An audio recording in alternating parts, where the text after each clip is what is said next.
Ready, kids?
Hello. Alright, Mars is still in wrong outfit. So that makes me feel better about myself. Wait, I'm in the wrong thing? No! Yeah, you're in Maya. Crap! Well, then I gotta go to the other computer no. now! I can fix you. Ugh. God damn it, I thought... Oh, crap. You know what I did? I think I did set it up last night. I just never clicked save. And, reactive Fuji. Is that what it's called? Yep. I'm pretty sure that's what it's called. But hello, everyone. Yeah, this time is weird. This day is weird.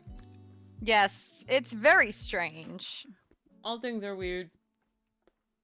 I'm eating chocolate. Hello, Mason. Hello, Enthuse. Is it the one I brought over? Have you been watching Sanders Size? Yes, it is. Nice. Okay, I have no idea what my Twitch login is. Oh, we're talking about the Steven Universe movie. Yeah, that's a good one. Ooh, I like very Spinell's nice. song and everything a lot. Spinell is just the first all one. kinds of fun. I love how out there they went with her concept. Yeah. This is the most normally Enthuse timed said, stream of the week? Really? What? Well, I guess it's on a Thursday. We have streams on yeah, Thursday, I suppose so. I guess you're right. However, it starts later, which I'm not used to. I will admit that there was a non-zero chance that I forgot about stream tonight. Oh no! I'm like just doing my own thing, and then suddenly look over the time and it's like 10:10. And I was like, oh yes, I do have stream. Well, glad I checked the time when I did. That's kind of important. Uh-huh. No worries. But yeah, Pastry Puff Enthuse said, hi guys, gals, and non-binary pals, and I always associate that with Thomas Sanders. Just in general. Yeah, that is just his line. I don't even think that's an argument up for debate. I think that line just belongs to him. The anime style opening, Pastry Puff? That's my favorite. It's good. I'm just eating chocolate. I was so hungry. Oh. But yeah, how have you guys been today? What? No. Computer, do not restart in 3 minutes, please. That's not okay. Bad. We don't want that. Nuh-uh. Hang on. I'm trying to schedule it so it doesn't do that. That would be good. That would be very nice. No, not in 2 minutes. No. Stop that. I've had a horrible idea. A wonderfully horrible idea. Which of you guys know the viral sound? Oh, thank you for the raid, Oscar. Oh, Happy to see Oscar. you here. Thank you. What were you doing on stream? Playing Deep Rock or something else? But yes, viral sound where it goes, Ashley, look at me, with like background music to it. And which I learned is actually Homelander saying that, which is an episode I saw. I just didn't put two and two together. And well, you know. All I could think about, my wonderfully horrible idea, is Dylan in his Luke at me voice going, at me! Look at me! Me! And have him be like hot Squidward afterward. Like, I can't. It's too good. It's too funny. That's just top tier, Ori. That's my brain rot all day. Honestly, I couldn't edit videos very well. I had to do something else today. I have heard this idea earlier, and I had my moment of freaking out and being super excited for it earlier. But I am still very excited. Do not let the lack of reaction fool you. But yeah, very wild. Maybe it'll happen. We'll see. Ugh. I'm just drinking water before we get into the thing of today. I got a ginger ale with me tonight. Which is indeed good. A special occasion, part number 2, because we have too many characters and I talk too much with too little time. We are learning how to draw the crew, part 2, Ferrex and Aster today. I think Ferrex is probably the hardest one, just because he's got like a lot going on his face instead of he's like, got a ton going on.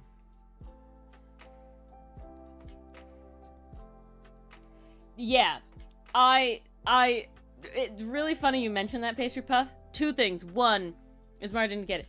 Where can you read the rep comic? You can read it here, and I will shove all the links into the other thing because YouTube is stupid sometimes. This is Comic Corner night. This is the whole reason we do this. Yes, it is the whole reason we do this. You can read it on Webtoon. You can read it on Tapas. Oops. Oh my god. Pain. And you can read it on Global Comics.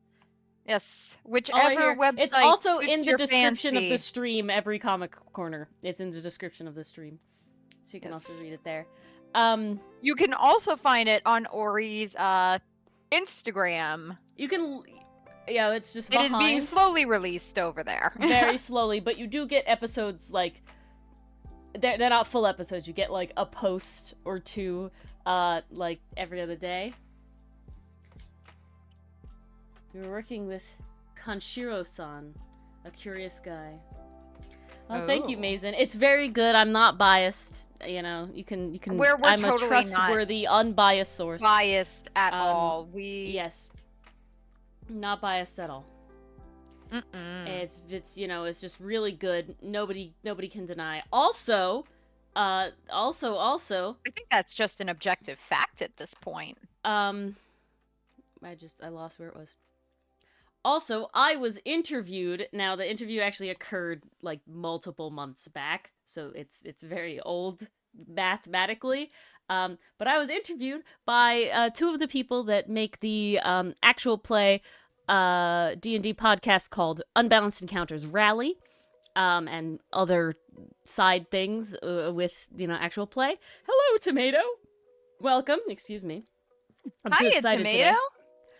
And, I had an interview about it. It involves talking about the comic. It also involves Hotsun being interviewed. Now, I'm gonna warn you, take the canonicity with a grain of salt. Just do that for me, okay? I couldn't have Mars in my earpiece consulting with me all the time. Yeah, that was rather unfortunate. So but it's okay. I did my best. It's still good and funny, but don't go in there and start being like, the lore! Don't Matt Pat me on that video, okay? This is good. Yeah, this is not like, that one I've heard is very good pastry puff. This is not like Star versus the Forces of Evil, where you have to go find out canon things through a podcast. No. Please consider take this anything... alternate universe with inspiration. Please take literally anything besides the actual comic as not necessarily canon, okay? Yes. The comic is your only source of lore. Everything you need to know is there. And all this Hiya, stuff. Hans. But hi, Hans. How you been? How you doing? Got lots of stuff going why? on. I feel like I haven't seen you in a while. Or maybe I just haven't been on chat in a while. He's lurked a few times, but, he's got his own stream. He's been doing his own stream Oh, absolutely. Stuff. Respect. Yeah. We know, Drow got a new, VTuber avatar, which is like a cat demon. They're Mrow now. That's really fun.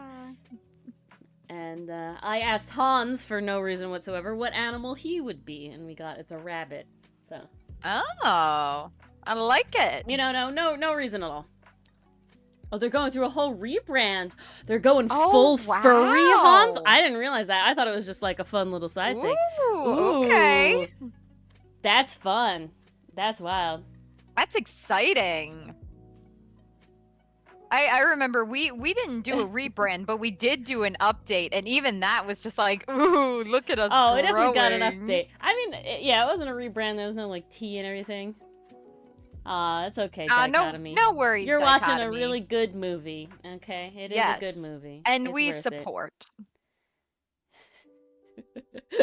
Hans is very much the classic bard, and I'm over here the very incredibly ace bard. It's perfectly balanced, as all things should be. But alright. Yeah, we got a lot of people here. With everybody here, I'm gonna make one final announcement thing, which is the thing that I kind of have going on. If you make a piece of fan art for any of the 5, technically 6, but mainly 5 comic characters that we have in the comic, and you send it to me in the Discord, the place is to post it in the Discord, I will draw one of your characters for you in like a bust style thing that you've probably seen around. And yeah, you only get one at a time. So, don't go swarming me with all, like, 5. You'll still only get one. You're welcome to do more, but you still only get one. And it doesn't have to be, like, top tier, you're an artist or anything like that. It's just if you put effort in, and I can see you put effort in, that's all I care about. That's the whole thing. I feel like I also want to offer something for any writers in chat, because I know we fan got fiction. a couple at the very least. Yeah, if you guys have some, some fan fiction ideas in mind, or you have like just some drabble ideas, same things as Ori. I mean, if you Look at put in Mars. effort, I will probably be over the moon with it. But if you want, I could write you a little something as appreciation. Yes, Enthuse is right as well. A final announcement for right now. Yes. The Discord has indeed changed. I think everybody here is over there, but if other people, new or old, have not joined the new Folding Planets labeled Discord, unfortunately, we had to move to a new Discord. This is now the new Discord. Yeah, forever and always. Reasons. It was unfortunate, but I gotta say, I was very surprised by just how seamlessly you guys did pretty well. All transferred to the new Discord. You guys did really well, like, and we thank you for that. And this was like at 12 at night. Ori was emailing me this, oh my god, messaging me. We're not that old. Like, well, our old account is dead, and I'm like, what? It's 12 at night. What's happening? Oh, I don't know if Mars can help you in Spanish, Oscar, but if you translate, she can definitely go on. And Hans, I didn't know you did music. You composed music. I knew you sang, but I didn't realize you composed your own music. That's great. Certainly, Hans, I would be willing to trade art for music as well if you want to go that way. They're both art, whatever you want to do. But yeah. All right, Pastry Puff, thanks for hanging out. We'll see you around. Puff. And I think that's all the announcements, unless Enthuse remembers something else that I have forgotten. But yeah, let's get into... We covered just about everything. Drawing Ferrex. It's just practice, Hans. It's just hardcore practice. I was definitely not as good when I started. And also, Hans, it makes me feel old when I think how long ago that was. I can't draw, Hans. So when you say draw as great as you guys, you mean Ori. What I do is basically a glorified coloring book. But it's very fun, and I enjoy it very much. You had to learn how to do it, though. You're working on a drawing tablet that's not a screen tablet. It's definitely not an easy thing. I mean, that's definitely true, I suppose. That's a skill you can learn pretty quickly, Hans. You gotta do it. But yeah, any skill. You just gotta do it, and you just gotta go. We are saving Synit for a different day. The reason for this enthuse is because I only got through 2 last time, so I'm only guaranteeing 2 this time. And we'll do a part 3 for Synit and probably Averett just cause he exists. Or maybe it'll involve making your own collar. We'll see. Those are 2 options. Like, what are the rules? We'll see how we go there. But yeah, Synit will be a 3rd part. 1, because dragging out this bit as long as possible is fantastic, because it means I don't have to think very hard for what stream's gonna do. And 2, because yeah, we talk way too much, and I don't draw that fast while talking. So this is how we're doing it. Works out. Hello, Dragon Craze. Hiya, Dragon Craze. Hope you've been well. Yeah. So who are we drawing first, Ori? First, we are drawing Ferrex. Yes, and as we start with everybody, again, I won't be using the mirror tool because if you don't have a drawing tablet, neither can you. So we're doing it the old-fashioned way, just digitally. So you draw a circle. It doesn't have to be a perfect circle. As you can see, mine's very messy. You just do your best. You ain't trying to that was surprisingly good if I'm being honest, but we're not trying to do that. That's not the goal here. The goal is a guide. And again, I will be using layers because you have layers in real traditional art if you use a pencil as well. It's called a kneaded eraser. It's very, very important. So then you divide the circle in half. You bring it down. I eyeball how far it comes off the circle. I gotta tell you, that's just an eyeball thing. It's about that much. It might have to be longer, but we'll see. But from the sides of the circle, Ferrex has the pointiest chin of all of the main characters. So he comes down here on the side, and then the cheekbone comes over, and it's literally just a point. There's no roundness. There's no nothing. It is just to a point. He's a very, very pointy boy. Okay, so you have the points.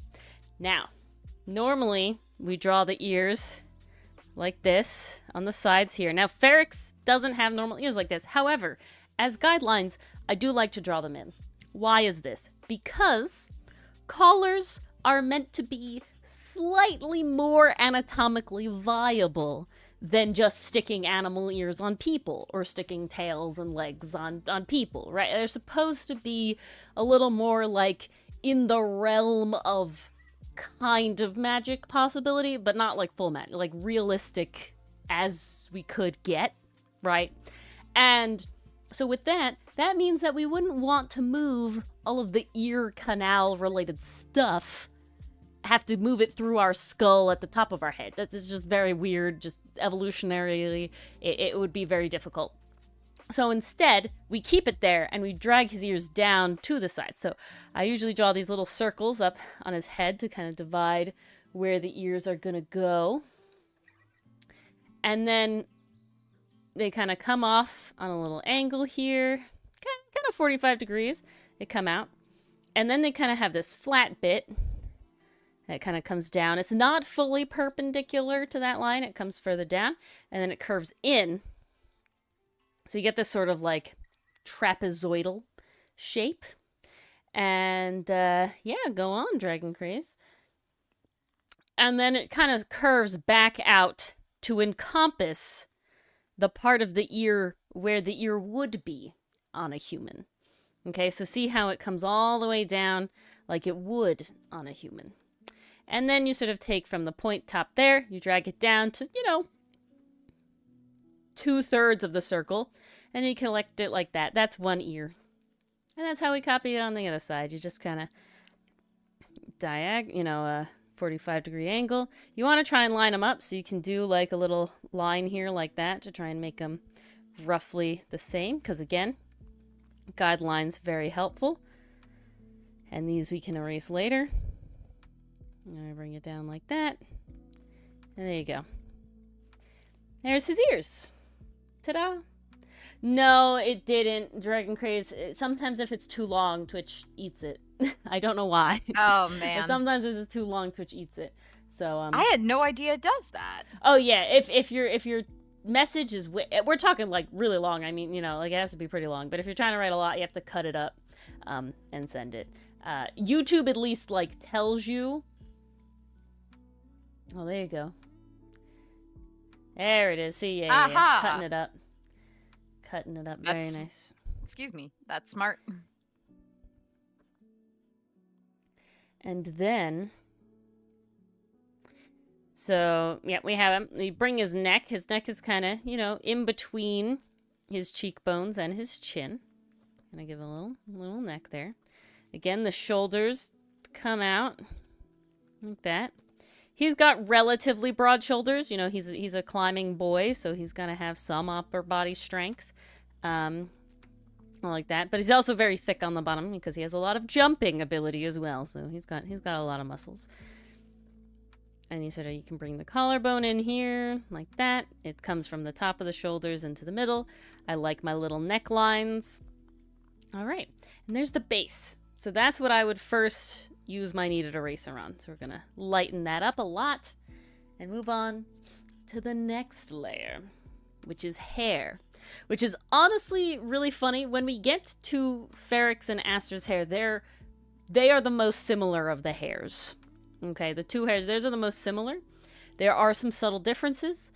But honestly, they have less rules I give my personal self than I give to like Milano, Hotzen, or Sinnet, or even Avaret. They have less rules. And so Ferrex's hair sort of starts on the right side here. And it comes up and over in one swoop, up and over in another swoop, and it comes out in a third swoop, but it's a thin swoop, right? It's not as thick as Milano or Hotzen's is, because then he has an angle here that comes kind of partway down the face, and then we have a big one here that comes across. We have another one here. They do not cross over. That's important. These two middle ones on Ferrex don't cross over because they cross over on Aster. They don't cross over on Ferrex. Then he has another little piece here, and then he has a long piece down the side of his face here. And that's the first bit of hair. It's very messy. Ferrex has probably the messiest hair, and that's saying something because Milano has pretty messy hair, but Ferrex's is shorter, so he can get the bedhead worse. You know what I'm saying? Milano's has some weight to it, so it's poofy, but it stays down. That's the whole thing. Oh, you speak Spanish, Tomato? Yeah, please. If you speak English, if you want to practice, I'll try to be a little slower, but there are specific. I don't know. I'll try to speak slower. Hopefully that can help. On the other side, then, he gets another piece of hair that kind of mirrors that long one on the right side. I'm gonna clean that up a little bit. Like that, so it's kind of mirrored. And then out from the top, he has a little swoop there, and it just connects like that. So that's sort of all of his bang area, is this portion.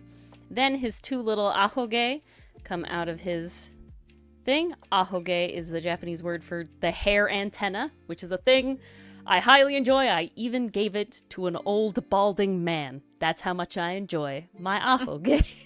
He's not fully even if the bald. character does not have hair, or No. will find a way to give them an ohage. He has some Ahoge? ahoge. Ahoge. Okay. Yeah. Technically, Olus doesn't have one because he is bald. If you're bald, you don't have one. But if you're not yet fully bald, then it's okay. That's really funny you say that, Oscar. I typed in the Twitch thing how to draw the crew, and I mistyped and wrote hoe, H-O-E, like the gardening tool. And Twitch was like, what it was? I tried to click OK. Again, it was a typo. I clicked E instead of W on the QWERTY. And I know Dichotomy. It's a great movie.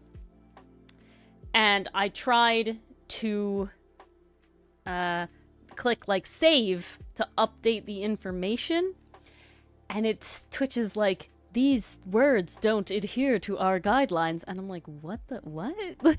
What did I type? Is it confusion thinking that like Ferrex or Aster are like bad words? Like what is and then I look and I see I wrote ho instead of how, and I was like, oh. Okay, I get it now. So, Discord didn't think you meant hoe as in the gardening hoe. Twitch didn't, yeah. Discord I don't think Discord. cares. Discord I don't think cares. Twitch does care. Because Discord allows, like, personal service. Okay. Then, usually what I like to do on Ferrex is that behind his ear, right? So this started in front of his ear. Behind his ear, I give another little bit here that comes up. Just add a little more floof to it. I'd probably go like this and then connect it over so it looks like two pieces of hair. Because then from behind his ear on this side, he has a little bit of floof there that comes out sort of the sides. And then he has one more kind of the... Whoops. No, that's not how it works. Sorry. It's down lower. He's down here. What Dylan would call the neck pillow. It has 3 spikes like that. So it goes 1, 2, 3. And it's mirrored on the other side, 2, 3. Because that is the part that's a different color than the most of his hair. He has 2 colored sections of hair. One of the ahoge is a darker color. And all of this back neck hair down here is a darker color. And that's Ferrex's hair. Good night, Mason. Thanks for hanging out. Night, Mason. Always good seeing you. And then I'll just kind of trace over the visible part of his ears to redefine them again. Like that. Perfect. Okay, how do we draw... That's Goku? It's not Goku. To draw his clothes, he has a tank top. So I usually start right where the neck meets the shoulder bit. And I draw this U right around there. That's the collar. And then I kind of come out a little bit, and then I draw it down like this. So his shoulder is fully exposed, and you kind of mirror that on the other side. That's his tank top, right, like that. He looks very good in a tank top. I really like Ferrex's tank top. I don't know what it is. I really like Ferrex's tank top. Then he has this off-the-shoulder shirt. Now, you can draw this one of two ways. You can draw this very symmetrical, like this, where it's equally off his shoulders both at the time. I rarely draw it like that. Usually, it is off one of the shoulders because it's unlike a lot of shirts you see that are off the shoulder that are specifically like meant to be off the shoulder. They're tight at the shoulder line to keep them at that sort of level and kind of hold them up. But Ferrex's shirt is actually very large. It's like too big for him in a way. And so usually what I do is I take from on top of the corner there and I draw this diagonal line like this across his body. And then you add like a little section. So there's a little thick section here. And then now this is something you have to think about. Where the middle on his body is here. But that's technically not where the middle of the shirt is anymore because it's offset to the side. So the middle of the shirt is actually over here in this area. Now you can't see it because his arm would technically like come down over here and it'd be like that. So that's the middle of the shirt. It'd actually be over a little more. But so the middle of the shirt is actually like over here. So with that middle of the shirt knowledge, you kind of cut in a V from the top line, and then you mirror that on the bottom line, keeping the same relative thickness of this strip here that you can see I'm making. And then he has little tassels that goes across once, crisscross inside, and then he has two little, like, sweatshirt drawstrings, essentially. And then yeah, that's really it here. He doesn't have any fur on his shoulders. His fur starts at around his elbow. So he doesn't have any fur on his shoulders. His shoulders are just his regular skin color. So this shoulder, because it's covered with the actual shirt, I would add some like poofy bag to it because it's kind of made out of like, like sweatshirt material vibe. It's a thicker fabric, so it has some volume to it. And that's that. You can sort of erase these like lines of the tank top that you can see. I would not normally draw the tank top and then the shirt. Usually what I would do is draw the shirt and then draw the tank top lines, around it essentially. But I just did that way to show how it worked. So like that. Really important thing when you draw any of these little crisscross lace lines. I'm going to show it in kind of big over here. So we have the V neck of the shirt. When you draw these crisscross lace lines, I'm going to use a different color just so you can see it better. The first one is on top. Okay, it's on top. So if it had little eyelets that you could see, it does have eyelets. I just don't draw them because that's a level of detail that is just annoying for comics. But it would go through the eyelets on top. And you can see this in your shoes. The second eyelet is actually underneath the shirt now. And then it would cut, and then it's like over here. So you wouldn't draw it over top like this. That's not how lacing works. It is solely underneath the shirt. So you can see it doesn't cross over the shirt again. But then as you can see, it kind of draws through the shirt here, and then it pierces back out through the shirt here. And that's this sort of line here. So you can see over, both are under, and then over again. Look at your shoes for reference. That's a really great way to look at it. But that's just a way. Milano's shirt works the same way. So that's just how you do like little laces for the shirts and stuff. And it also works for shoes too. Like you have to know which ones go over and under, and it's a lot of stuff. Because that's how lacing works. All right, but back to Ferrex. I'll kind of redefine his chin here now. Again, he has the pointy chin. He's not a long rounded chin like Hotson. He doesn't have the little flat bits like Milano does to square his jaw a little more. He is a very pointy boy. Again, you'll see a little bit of his collarbone here, so I'll draw that in. And now let's get to his eyes. So kind of right, a little low actually, kind of right up here, right underneath his bangs. They'll be a little covered by his bangs. So I like to draw some circles, some light circles to kind of just get a rough area. Now Ferrex has he has cat eyes, but they're large, rounded cat eyes. Because if you look at the animal that he's based off of, they have rather round eyes. So he has sort of this upward curve that actually comes down pretty low towards his nose. Not that low, as I mess it up already on the actual thing. Let's actually see. I'm gonna remove his hair a second. I can't actually. Never mind. So it comes up and over like this, and it comes down a little bit. Okay, so it's still above that midline, but it's still down, and then it comes in pretty like a fair amount. Again, it's thickest at the point, right? It's thickest at this top corner of the eye. That's where the thickest part of the line is, and then it sort of tapers down as it comes to these points here. His eye, bottom of the lash, you just kind of connect those two. So he has pretty large eyes. And then you kind of, mimic it as best you can on the other side. It's just practice kind of doing it. You can do certain pieces of it at a time to kind of get it. So if you do like the top lash and the top lash, and then you get sort of both in the middle like this, instead of doing one whole one and the other one, it is an easier way to start like getting those eyes similar versus doing like a whole eye and then a whole eye. See, that was harder to do fast, right? I already messed it up, but these two look pretty good. So that's a little That's a little trick to help make the eyes look the same, easier with less practice. I can words. Could we call that a life hack? A collarbone. Very nice. Yeah, we could call it an art hack. An art hack. There we go. So then he has big eyes inside of his pupils. Now, Ferrex is the first one we're doing. Out of the 4 pirate collars, 2 of them have slit eyes, and Ferrex is one of them.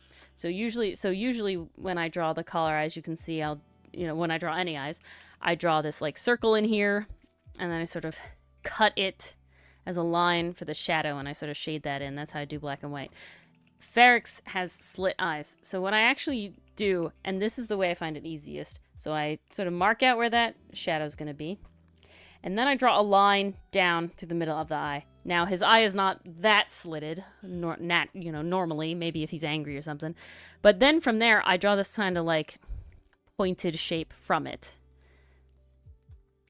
So that's sort of how I do Ferrex's eyes. I draw the line down, and I sort of connect it from that shaded area of the eye. That's how you do it. And then you can take your eraser, and you can erase a little dot, and a little line, and a little dot, a little line, and that's how you sort of shade his eyes. Then his eyelid line, so unlike most of everybody else, I sometimes draw this little extra line, sometimes I don't. Sometimes it's just this sort of straight line like that. It depends on how I'm feeling. He has little bean eyebrows, so they are slightly tapered at the front and thicker at the end, but they're relatively just this little bean. Like that. Okay. Then he has a cat nose. And so kind of down here where this cross line meets, you sort of come up and then make a little loop. And you come do the same on the other side and make a little loop. And then you sort of thicken it, and you thicken it a little to make this kind of triangle in the middle. And then you draw that little line down, and that's his little nose.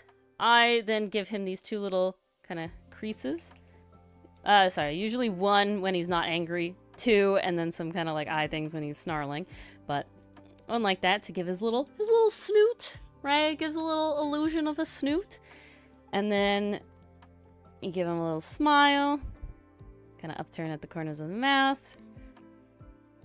Now Ferrex, so if you draw Milano's teeth, right? Milano has pretty uniform teeth, right? All of his teeth are pointed, but they're all relatively the same size. He doesn't have like big vampire fangs and then little teeth. He has relatively the same size teeth all across. So you would have like that, and then it would come across like this. That's just how lizard teeth work. It's also how shark teeth work, so we'll get to that. They're relatively uniform. Now there are mathematically, bigger and small ones, but there's not like fangs and then incisors and molars and that sort of thing. Now, Ferrex, while he's not technically feline, fosses are relatively close in their makeup, and when you look at their teeth, they have all pointy teeth because they're carnivores. So he actually does have like fangs. And then, while his teeth are still pointed, they're smaller pointed teeth, right? So the difference is Milana has relatively uniform. Ferrex actually has fangs and then smaller pointed teeth. Yeah, that's it. There's Ferrex. Ta-da! Success. Look at the beautiful boy. Yep. And so then what you could do is you could, use your kneaded eraser one more time, and then you can just pick out the lines that you want. Again, I keep the eyebrows even when they're covered by the hair. Some people get mad at you for that. I don't give a shit. I like it. We won't get mad at you for that. We promise. Yeah, I don't care about those people. They're dumb. Do whatever the fuck you want. I'll comment on this, and this is coming from someone who is not an artist but has looked at character designs for, a good portion of her life. I kind of like the eyebrows under the hair because even if, technically they're supposed to be hidden by the bangs, you still get a sense of the emotion. Like, eyebrows are very emotive and very expressive, and you get a lot from them. So being able to even see those, I don't know, I just think it adds a lot more than just hiding them would. No, I 100% agree. Because then you're losing something, right? Exact reason that I draw them that way. It's also the reason why I keep the sort of like eyes over the hair as well. I just kind of shade them slightly different, but I don't erase them like they were fully covered by the hair for two reasons. And this was something interesting that I realized sort of like how I feel about it and why I feel about it due to this other artist that mentioned something else. I was watching an artist that I enjoy, and they talked about how they shaded hair and that your hair in real life is kind of, in a way, translucent because it's made up of a bunch of little strands. There's very little parts of your hair that fully, entirely block out the part that's behind them unless you have like a lot in one place. So when you have bangs, especially like really front bangs, you're not necessarily going to fully block out your eyebrows or your eyes. That's just like, you don't have like literal pieces of cloth veil in front of your face, right? It's like a veil. It is like a veil where it's kind of see-through. So having, in my opinion, those pieces peek through, not being different colors, because to me there's a difference. When I have a character's eyebrows... like the difference between a beaded curtain and a wall. Yeah, no, 100%. When I have a character's eyes and eyebrows that are behind the hair, I don't color them differently than the hair, right? So Ferrex's eyebrows are technically the darker color of his hair, not the lighter color, but all of this front part is the lighter color. But all the parts of the eyebrow that are under the hair remain the color that the hair is. Same with his eyes. I won't color in his, if his eye was like fully covered by his hair, this would not be colored the same, as his normal eye. It would just be the lines with the hair over it, with the hair color over it. And then those lines would be, I normally keep the lash line. So when I draw with this specific kind of like moderately transparent pen. So if you have color, you can see it. That's not underneath, Ori. You can see it underneath, right? So you can see how that sort of changes the color of the line art. When I even usually do it more lowered opacity, so it really picks up the color of the line art. So it's more just like a darker color of the main color. However, with the lash line, that remains black normally outside of the hair. But when it's under the hair, I'll do this same thing where it's kind of that darker hair color than being just black. So that sort of gives to that translucency, I feel, as well. But yeah, I feel like to put a character's hair just fully covering the eyes and the eyebrows, it's just like, why did you make a character like unless you're making a character that specifically the point is you can't see their emotions very well. Like, take the Loud House. You have Lucy Loud, who is the goth girl. Her hair literally, like, completely covers her eyes. But that's the point, right? Like, her whole thing is that you don't see her eyes. That Adds was to the character purposeful and adds to the personality. character design. That's not, I like bangs and having bangs in the style that I do. Like, you know, if you make the bangs too short, they look wrong. I mean, even on a person, they look wrong. But if you're not doing physical, Confirm this. normal, accurate to life human proportions with your characters, which I am definitely not. The eyes are much bigger. The features are much different than a real human's would be. They're gonna cover things that good-looking bangs on an actual person wouldn't necessarily. So it's like a whole thing. So I went on this tangent because I just see a lot of times artists being like, I hate the eyebrows showing, you know, or being over the hair trope. And it's just like, you cannot like it, but don't go telling people not to do it, because they always then tell you not to do it. Do it if you want. Do it if you don't. Do it if you don't want. That's my PSA for today. That's Ferrex. We should move on. Any questions? Well, before we move on to Aster. And I'm actually teaching you guys how to draw these in the order that they were designed. So that's another reason that the order is what it is. Little bit of lore. A little bit of lore. Creator lore. Yeah, we got the Folding Planets lore in the Discord about why it's called Folding Planets, why we're called Folding Planets. That was a whole thing. Yeah, all cool stuff. All right, let me take a little sippy. Let us continue. Man. On to Aster. Ah. The man, the myth, the legend. Yes. We're a little more on topic today than we were last time, but we'll see if that lasts. You're just on a roll tonight, Ori. I am loath to interrupt you. Chat's ideally, you know, I'm believing chat's very quiet because they're so engrossed with my teachings. So, you know, they're so engrossed. They are all they're copying. All trying to follow along. Yeah, exactly, with you. exactly. So chat not being super chaotic is making me not be as chaotic. So it works out. Then they get to learn.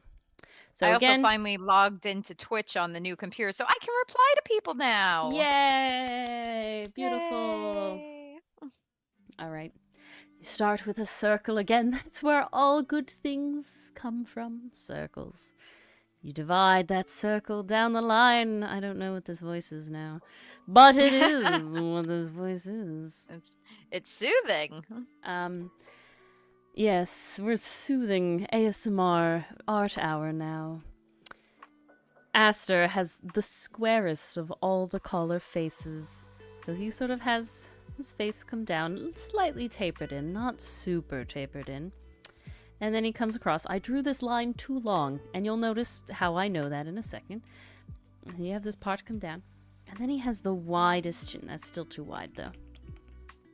Sometimes you gotta feel it out a little bit. So, there you go. It's almost like part of an octagon that you've given his face, his chin. It's part of an octagon. See, I drew that line too long, but that's fine. That's why we have erasers. We don't need these lines to be too long. We can make them go away. Again, his ears are just like any other ears. You can draw these half circles, sort of things. Wider on the top, thinner on the bottom. That's the only rule you really have to meet for ears, unless you're specifically going for like monkey ears vibe, which is a vibe you can certainly do in a style, but it's less realistic. But that is, of course, your decision. Aster has pretty standard neck. It's not like wider or anything like that. Again, it comes in between the chin area and the cheekbone area, or the jawline area. I don't really know which anatomical parts work here. This point and this point, it's in between them. Aster has the widest shoulders. He has, you know, wings. So he needs a lot of that muscle up there. I've made him a bit too wide.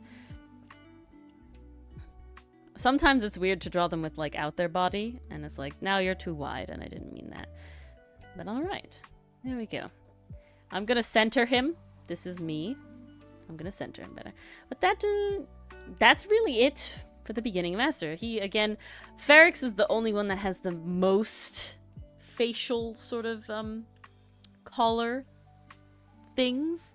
That's the word I want. Yes, collar things. Features. Collar features. Aster looks pretty human from the neck up. So then we'll lighten that up, and I'm going to lighten that actually a little more. We'll go on. All right. Aster has... Once upon a time, he had a middle part because I forced myself because most of the colors have their hair parted on the right side. Everybody except Sinnet, which again, I specifically made not part on the right side because it was like, there needs to be variety. So Aster, though, it kind of migrated to a right side part, but it's not as right as everybody else's. So it starts a little more here than like over here. And that's how it is. Ferrex is the closest to an actual furry, 100%. 100%. That is very accurate. So Aster sort of has this little floof here. He's got a floof here. And then he again has this little... This one's thicker than Ferrex's, okay? It's not as thick as Hotzen's or Milano's, but it's thicker than Ferrex's. Kind of in this middle. Now, I talked about it before. Hello, PCM. Good evening. Hey, PCM. Aster has welcome. Those two pieces of hair that come lower than Ferrex's, and they cross in front of his face.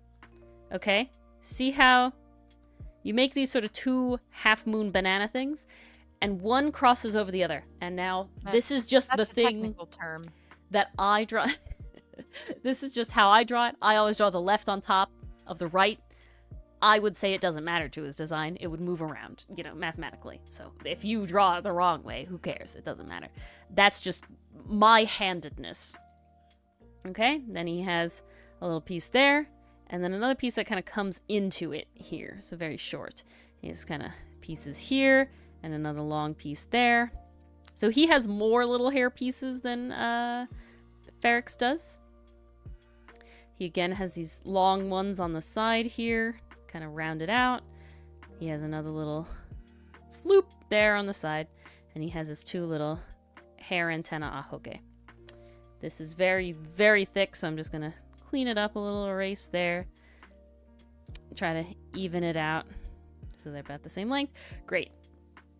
Now, Aster doesn't have as much of a neck pillow as Sinnet does, but it is not Sinnet, Ferrex. It does have roughly the same placement, but instead of 3, like Ferrex has, he just has the two little bloop bloop on the other side. Now, Aster has the most detailed hair, I would say, second to maybe Hotzen. Or he has different segments of colors. He has very classic two-tone hair. Without a reference, I would not know where they are. So let me bring up his reference. I would not know which segments are the proper segments. You can find all characters' references in the wiki on our Discord. If you have not joined the Discord, or PCM, you did come over. If you guys are in the old Discord, move to the new one, please, for us. It'd be very nice. And for your sake, because the old one is dead now. Yes, so we'd love to talk to you. But yes, you can see in the Discord, we have the wiki over here, and we have everything about them, which has, at the, some written stuff about them, all their sort of references here, and this is what I will be using for reference, but I'm going to bring it back to my other screen. So I think now, actually, that the Aster episodes have come out, we could probably fill that for future info space now. We probably could, yeah. I should probably get on that. You can add more space there. Add more stuff. Add more info. But alright, yeah, so what we'll do is he has kind of light gray hair with darker gray sections. And why did I do this? It's to kind of resemble feathers. That was the goal. It gives like a bit of a feather vibe to it. Instead of giving him like full feather hair, which I didn't want to do, it gives it like a feather-esque vibe to it. So, big thing to think about when you're doing this this is where his hair comes out of, this little point right here. So all the hair comes out in directions out of this point. So the color would also come out of the hair at that point. So I will connect, so the left bang fragment is a darker color. So I will connect it with a point towards, it doesn't touch. That's just an art style thing of mine. It's just how I did it. It has nothing to do with the actual color of the hair, because that wouldn't make sense. That's just an art preference. So that part's darker. Now they, essentially from there, along the bangs, they alternate. So then this one is darker. So you can see I skipped one. And now we have this one. Darker here. I skipped this little one. This long one is darker here. Okay, on the other side, it's not skippable. This one that pops out is the dark one. And it kind of comes like this. So you can see it kind of comes around because this hair piece would be in front of it. I hope that makes a little bit of sense. And then this one would be on top of it. So it's kind of like that. One of these ahoge is a darker color. It varies. I just pick one and we move on. Some of the pieces back here, it'll be just hard to see in the sketchy style, are darker as well. And that's his multicolored hair. That's kind of how it works. Then, Aster has a vest. So it sort of comes over around his neck. And it clips to the right. So the middle line is off-center. This is the seam. And then he has buttons that go down the middle here, like that. Then it's a vest, so it kind of, like the tank top, just kind of comes down here. You got a lot of shoulder there. Then he has, because he has wings, he doesn't have real sleeves. He has little ties that tie around his arm through the feathers with sleeve fabric on top. So it's like a half sleeve. It's like a top sleeve that's tied down. So he has those in a couple places. One comes out from the armpit right here on top of the shoulder, right? So if this is the tip of the shoulder, where it starts coming down to your arm, it's above that, so it stays on his shoulder, right? You want it past, if you feel your shoulder, there's a bump that it comes down into the collarbone area, divots. That's where it goes. And then you do that on the other side, like that. It's great. Now, again, it's kind of tied down, so it has some sort of creases and folds in it where it kind of comes up and puffs over like that. It puffs out of the vest and it puffs down, and then it's tied down by the tie, and it kind of puffs down like that. So there we go. Now, on Aster's back, he has feathers climbing up his neck, but you don't really see them usually from the front.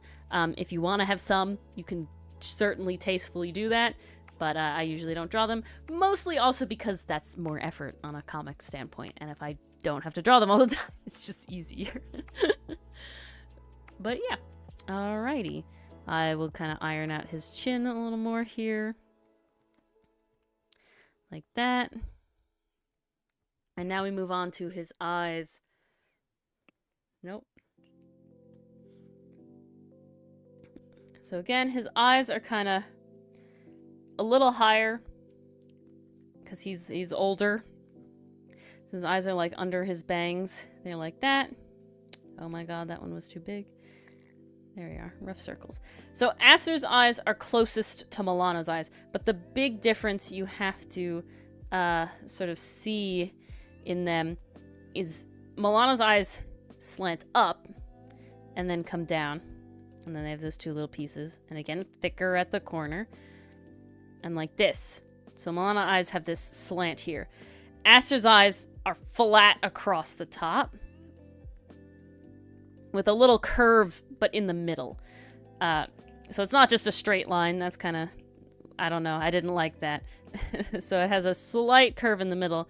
But the corner of his eye is not higher than the inner corner of his eye. So they're roughly the same. His eye doesn't slant in as much. It kind of comes down. This is a little wider at the corner. I made that too thick. Kind of wider in the corner like that. And it comes down like that. So it's much more of like a like a rectangle. Oh my god, I'm doing it bad. There you go. Much more like a rectangle than Milano's very slanted eye. But it's still very, very half-lidded. He has a very deadpan expression. So let's put that into practice over here. So he kind of has this, like this. Very flat. And then very deadpan in the middle here. And you'll really accentuate that when we get to the eye, the eyelid crease. You'll see it very well. Hehe, deadpan. So then, yep, he has the eyelid crease that's just kind of over the top, straight across, and that little extra little line there, and a little more so you can see it there. Then his eyebrows are, again, closest to Milano's, but they're mostly straight across, and they sit rather low on his face. He should always have a roughly neutral to slightly bitch face expression. So where you can't really tell if he's angry at you or that's just how he sits. His eyebrows, if you're ever coloring him, are the darker shade of his hair, not the lighter shade of his hair. Then he has that classic nose that I like to make that all but Ferrex colors have. And almost everybody else but Hotson has. He has a slight slight frown. Usually I draw it kind of smaller because he's not really making a face. He's just resting, right? If he was frowning, I would draw something like that, you know, very, very angry. But he's just kind of making a resting, so it's rather small. If you want to give him any sort of smile, I sort of do this, and then I just a little curve at the sides. He does a little tiny smile. This very faint smile. And there's Aster. There we go. Alrighty. Do we want to do Senate? I've gotten through these. Do we want to do Senate? I've gone through these pretty fast. Try. Otherwise, we also have questions or something else. What are you guys feeling tonight? What are you guys feeling tonight? Tell us. We are open. Indeed. I don't know if anyone noticed. I was kind of going to let it go under the radar. I think the computer I was using overheated because it shut itself off for a moment. Oh, nobody noticed. Yay!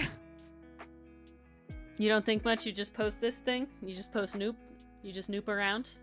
You just nooping all over the place? Noop. Nope. Yes. Well, you know, brain empty, only noop.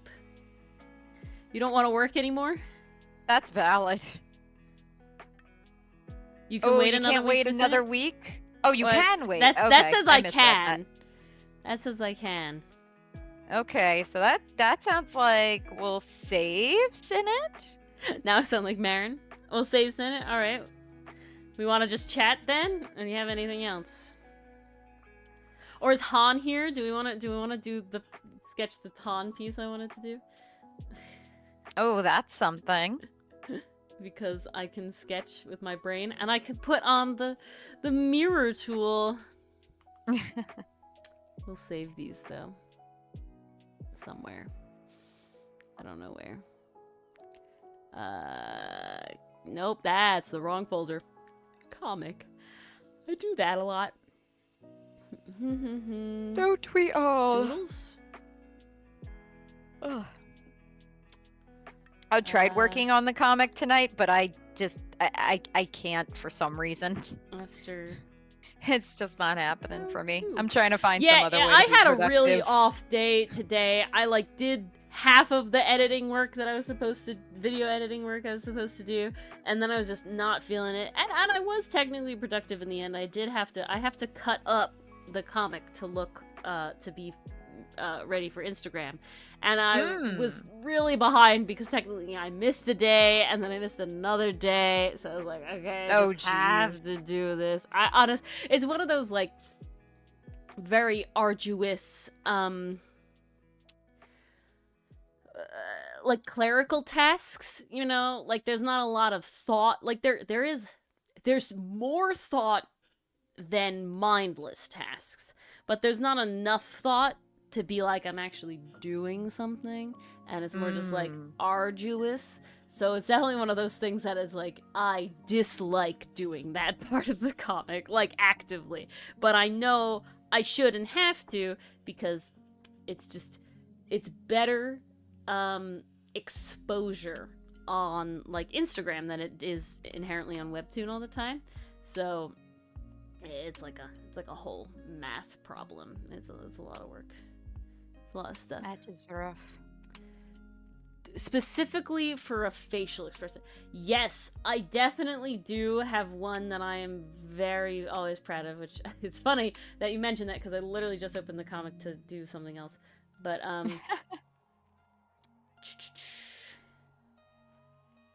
I am very proud of this face. Oops. I really enjoy this face. Do we want to see the old face? Because this one was do a redrawn. side by side. I think Yeah. we might have to. Now technically they're not identically a redraw, and the reason for that is because I didn't want to go as ham on the like vertical scroll thing as originally I was doing. If that makes any sense to anybody. It definitely changed. I used to use a lot more. Hello, Amon. A lot Amon. more of the sort of like the fact that you're scrolling along a page, right? I used that a lot more in the past, in the original version of the comic, than I do now. And the reason, why can I not find what I want? Maybe it is here, and I'm just being stupid. I'm just being stupid. Am I? No. Okay. Why is it not where I think it is? Oh no, it's hiding. Is it here? Yeah, here it is. I found it. Ah, there we go. And the reason, for that is because you don't want to do it. So this is the original face, and the point was that he was spitting it out, and then as you like scroll down the page, it falls and it hits the ground. I did that a couple times. I did that in the other one as well. Ooh, how was it, Amon? Was it good? Exciting. But so that's why I changed it from being like a spit out to just like a ew, it tasted bad. But I'm still very, very happy with the new one. You struggled translating this part? Yeah, he speaks very scientifically in the journal, so it's definitely one of those things. But yeah, so that's a face I really, really enjoy. Are there any other ones I can think of for expression? Oh, I'm gonna sneeze. Am I gonna sneeze? No, maybe not. Can you think of any Mars that you particularly like? Oh, I mean, I'm man. pretty fond. There are so many good Hotsun ones. Yeah, Dylan told me his favorite character is Hotsun because he likes his incredibly varied expressions. Like I go very ham on the Hotsun expressions. I think I may have two for my pick. Oh yeah. The first one is when they're in the treehouse and Milano is patting Hotsun's head, and Hotsun just has that "I am so over this" look on his anger. face. It's just so. It's not even like anger. It's just like, I am not small, don't pet me, like kind of look, like we're not friends, get your hand off my head kind of look. And then the second one I love, purely just because it's goofy, is in one of the entries. I don't remember which one. I think it's one of the campfire scenes because I did color it recently. This one, right, Mark? Milano. Yep, that's a good one. That's just the "Are you serious? I am over this" look. Sinnott's faces in the campfire chapters were peak. Oh, you're behind. You read a lot today? Well, I'm glad you caught up, Enthuse. Ah, yay! Thank you for reading, Enthuse. It was another Hotsun one you were saying, Mars, during the campfire? No, it was a Milano one. Oh. I think it's when Ferrex comes charging back into camp and Milano just has that shrug on his face. Oh, okay. And he also kind of has the lights on, no one's home kind of look. It just makes me laugh. I think you're talking about this one. This Mulatto Yep, Shrug. that's the one. Hmm. He is a confused, just a bean. No thoughts, just confused. Very much a bean. Yeah, Cinna has a lot of smiles and this sort of thing. Yep, zero thoughts. Zero BCM, thoughts, exactly. indeed. Yeah, That's just the vibe. Cinna's very, very sunshine boy, no question. Oh, this is a good Hotsun too. I love drawing Hotsun. What was Cinder once, when we were first talking to Cinder about the comic, expressed his love for characters that have that sort of like shocked, upset face, I guess. Mm-hmm. I'm trying to think Oh, of like that's a good one. top tier. And I think anime has kind of conditioned us to appreciate that Like kind of this face one. because it is just so perfect and so all over the place. I also have, if you guys haven't stalked my Instagram, which I don't shame you if you haven't, there's some So images she says. that I don't really stalk people's Instagram, so you know, it's fine. I'm trying to find where the thing I have is, but I drew Hotsun in a lot of crying poses. This is years ago.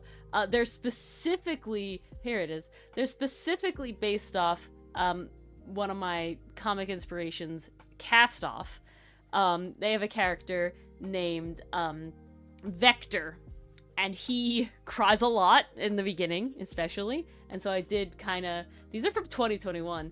Dang. So Hotsun looks a little different, but he's mostly the same. Like this one here, this one Cinder likes a lot. This like eyes open, small pupil thing. Yeah, someone did say cry a lot.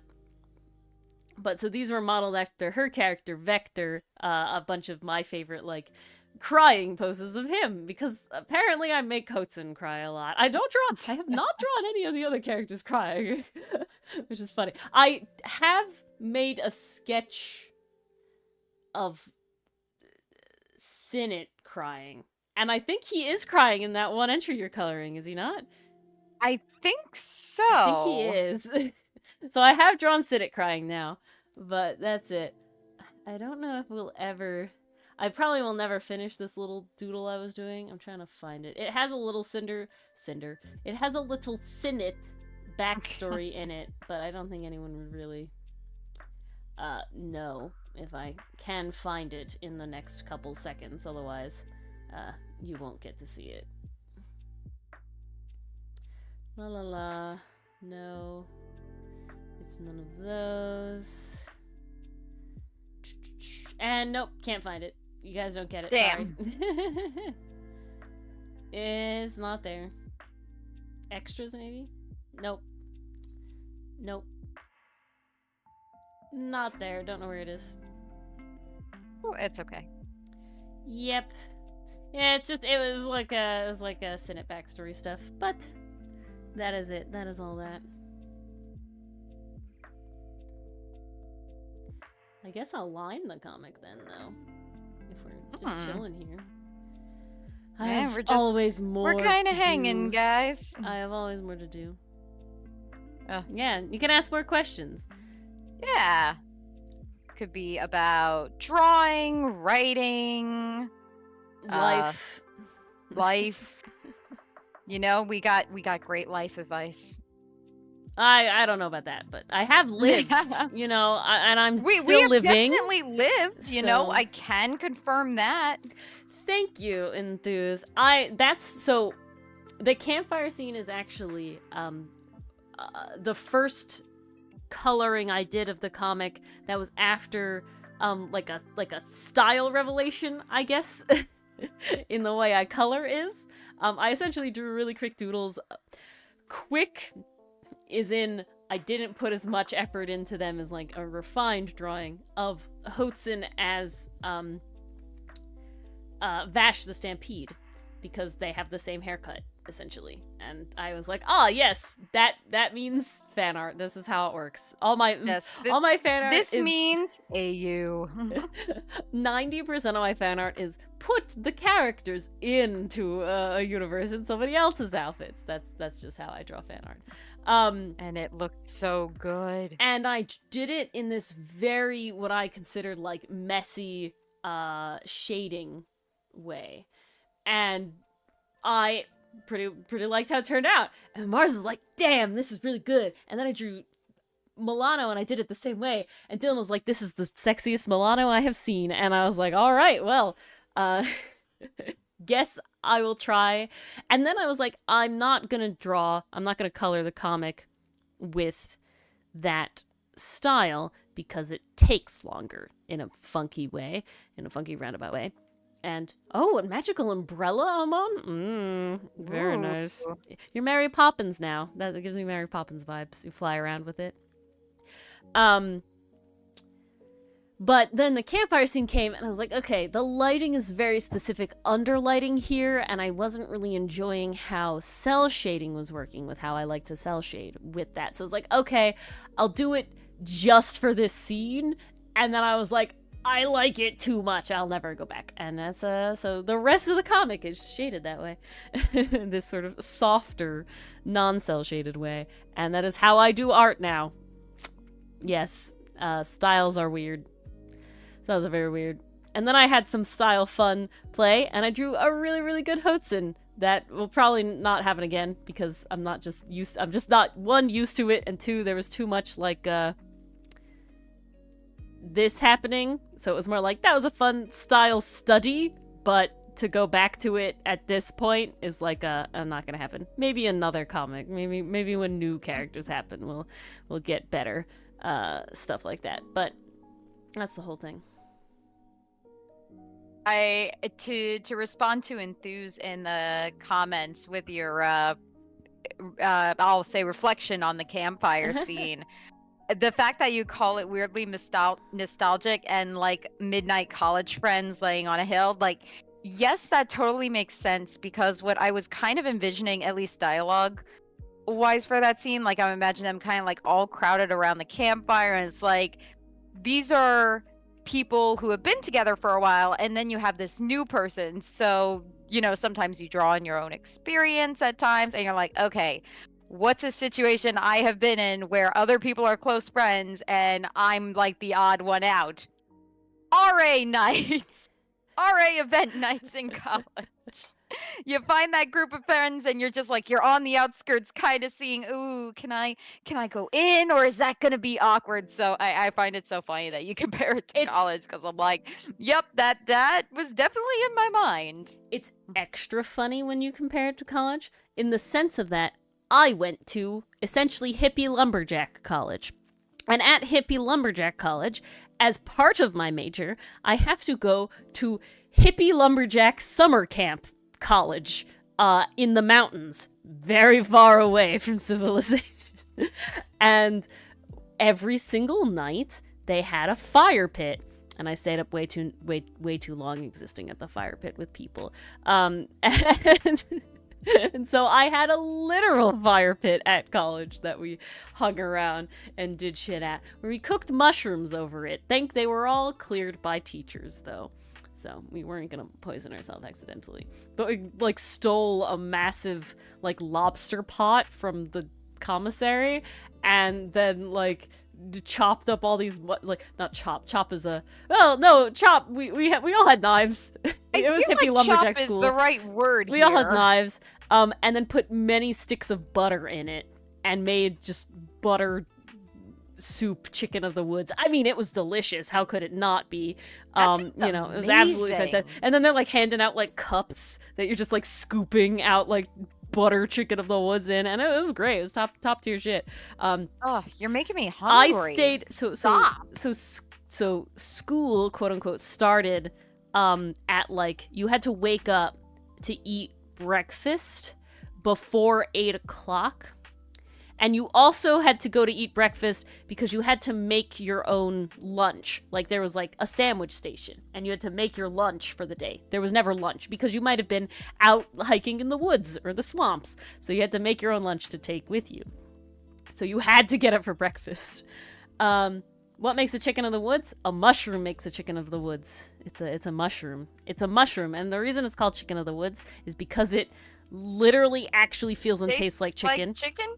Yeah, no, it feels texture and tastes like if I gave you a blindfold and I fed you this mushroom, you wouldn't know. Like you couldn't tell the difference. I do not like mushrooms. Like, as a person, the texture gets me. The whole thing gets me. I can't do it. This thing does not taste like or feel like mushroom. It literally is a piece of chicken. Now, I will say, if I put side by side, like, a really juicy piece of chicken and a piece of chicken of the woods, you would definitely be able to tell the difference. But if, like, you haven't eaten, chicken, like, good roast chicken that day or something, and I gave you chicken in the woods, you'd be like, yeah, that's chicken. Totally know that's chicken. And, yeah, so... very, very good. Again, the only mushroom I will eat. However, it's not something you could really buy in store. You have to find out on your own. And I am very confident that I do know vast majority of plants and what is poisonous and what is not. I still refuse to be that person for most things. I just don't want to risk it. I just don't want to risk it. I don't need to worry about it. The biggest reason for me is that mushrooms poison you very slowly. So if you get poisoned by a mushroom, you're not feeling poisoned until like 6 days to like 6 weeks later. Oh, wow. And then you don't know what ails you. And then they can't save you. So while we can cure many mushroom things, you have to think back to what happened and what you did and what you ate, because there's 6 different kinds of mushroom poison. And, yeah. How about don't eat random mushrooms in the wild, and if you eat store-bought ones, you'll be fine. Yeah.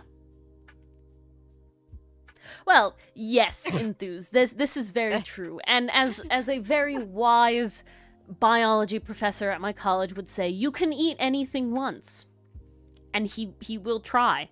That is true.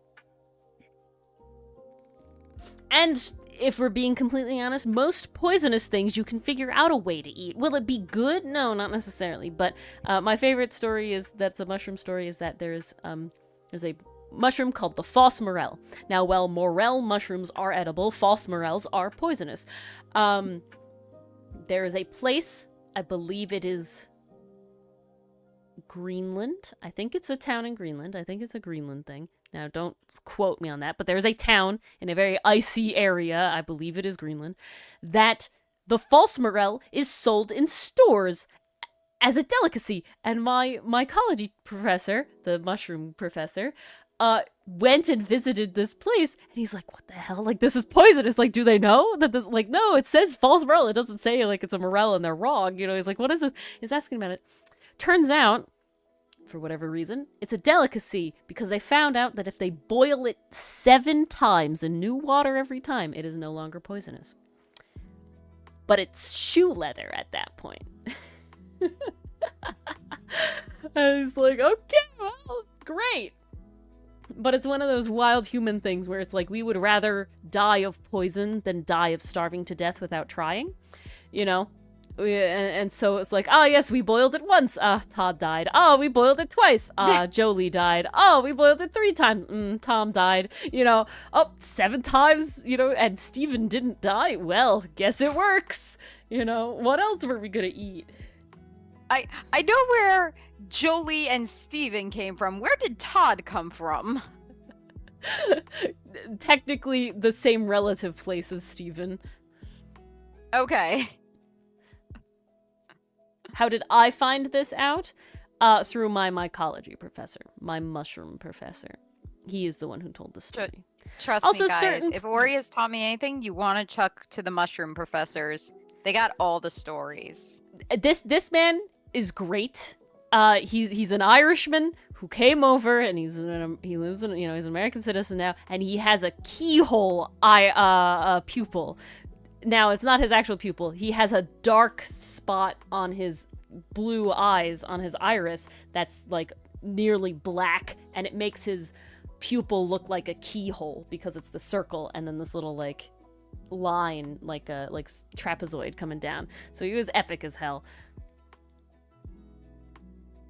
Yeah, that Amon, I don't know. My guess is that this village was starving to death back in the day, and they had the options of starving to death or figuring out a way to eat this mushroom, and it was just trial and error because humans have an incredibly strong drive to live, and it's something that they tell you. You say things as like a person, you're like, I would never eat blank, but I have no idea, Enthuse. I do not know.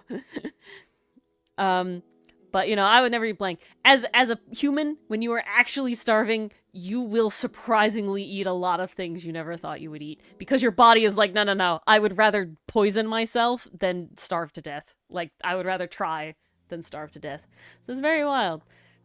Yeah, I don't think, I can't imagine it was under normal circumstances, because I don't know why people would just eat poisonous mushrooms. Just 'cause? Well, technically, people do it all the time. But in controlled amounts, ideally. Don't do it at home, kids. Everything yes, edible just evolve harder. No, very, very true, Oscar.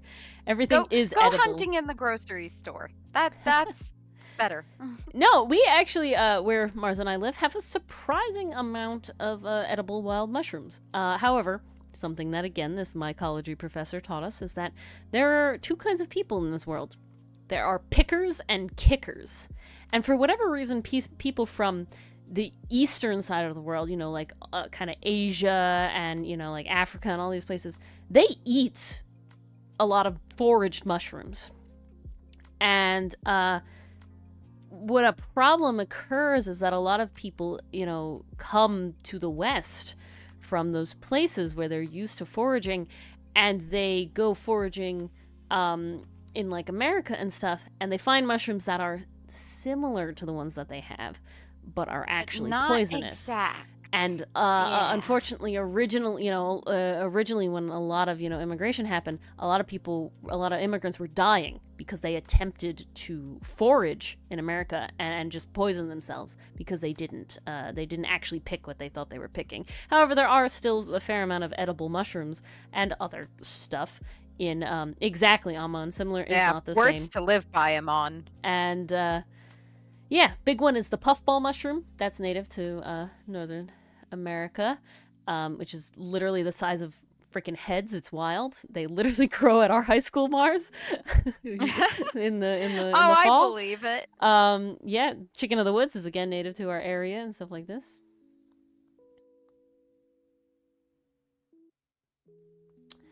To my understanding, no, Oscar. To my knowledge, and not at Oscar. Enthuse. To my understanding, no, not poisons specifically. But that is just to my understanding. I would not be surprised if that is true. There is a certain place, I think it's in South America, that people are more tolerant to rabies for some reason. We don't really understand why, but there's an area in South America that I'm pretty sure it's South America that they have an incredibly better chance for whatever reason, like a significantly better chance at like surviving the rabies virus for some reason, which is an incredibly deadly virus. But for whatever reason in their mortality rate is significantly lower. And the people that do survive the rabies the first time are just really good at surviving it now. So it's a very interesting sort of like mild evolution thing. So I wouldn't be surprised if there is. However, you would have to assume that there is some sort of benefit to doing it, right? Like, why would people become stronger tolerant to certain poisons and stuff like that? But also just you know, it also depends on your size and body mass a lot for poisons. So just, you know, people in general can be more tolerant to poisons than other people. That's why stuff like chloroform and other knockout gases in movies would never work, and tranquilizers and stuff, because you have to know. That's why, you know, anesthesiology is like a very highly paid job. Jack says you can't get... Yeah, that's the sucky thing, Oscar. There are certain things that you get it once and you're stronger for it. And then there's other shit that if you keep getting it again, it gets worse and worse and worse. One of those is pneumonia, poison ivy reactions, dengue, limes, a lot of those things.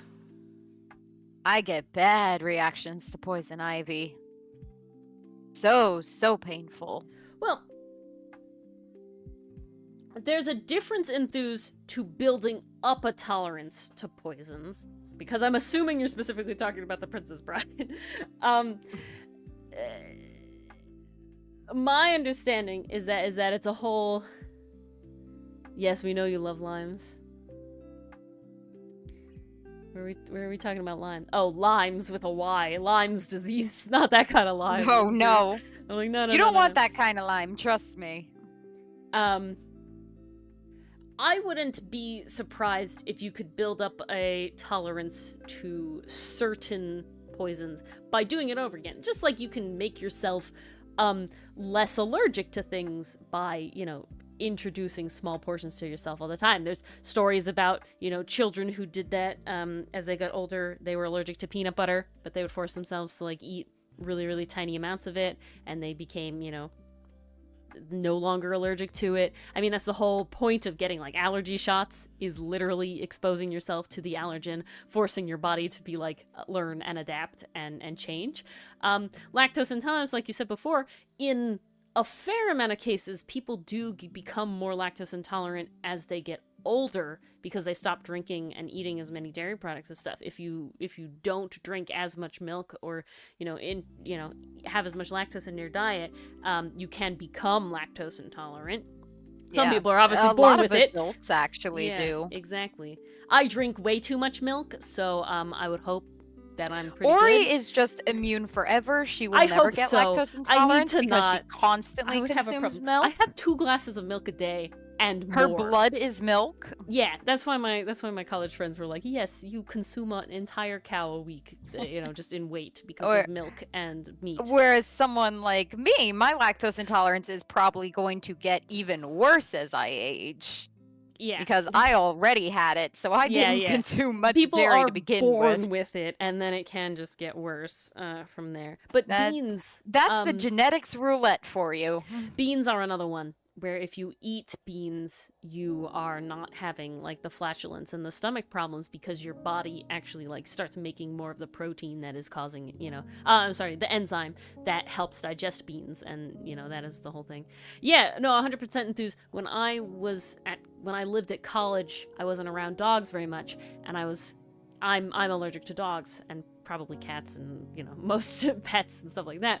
But when I was at college, I didn't really interact with dogs or anything like that very much. So when I would come home and interact with my dog for the first time after months and months of not being around her, I was definitely had a lower tolerance to her dander and dust and everything, where I would definitely have a bad time for the first couple of weeks of, like, summer break or winter break. And then I would get used to her again, and then it would be fine. But yeah, it's definitely a whole thing. Yeah, that's what... Amon, I have to tell you something really funny. I don't know who I was talking to, but I was talking with someone, and I was like, yeah, I'm allergic to dogs. And they're like, don't you have a dog? And I'm like, yes. And they're like, why do you have a dog if you're allergic to dogs? And it's like, bitch, why the fuck wouldn't I have a dog? I will suffer for these small, fluffy animals. It's like, come on. What are you saying? Who in their right mind is like, yes, I'm allergic to pets, so I'll never have a pet? Like, no. Lame. Deal with it. Suck it up. That's just not how that works. They're like, but you have allergies. I'm like, yeah, and they're like, aren't you sneezing all the time? I'm like, yeah, sometimes it gets bad, I learned, actually, that boxers and dachshunds are particularly allergic. They have an oil that they just, make naturally that a lot more people are actually allergic to. And so my first dog ever was a dachshund, and she would give me hives if I touched her anywhere but the palms of my hands. If she was like on my arm, I would get literal hives, and they died down where I would just be itchy and I wouldn't get the actual hives. I would just be itchy with her, so I got a little more used to her. I have a mutt. The mutt gives me no hive problems. She doesn't make me itchy to like touch her and rub all over or anything. That I will sneeze because she sheds a lot and thus has a lot of dust, but she doesn't have the same like oils going on.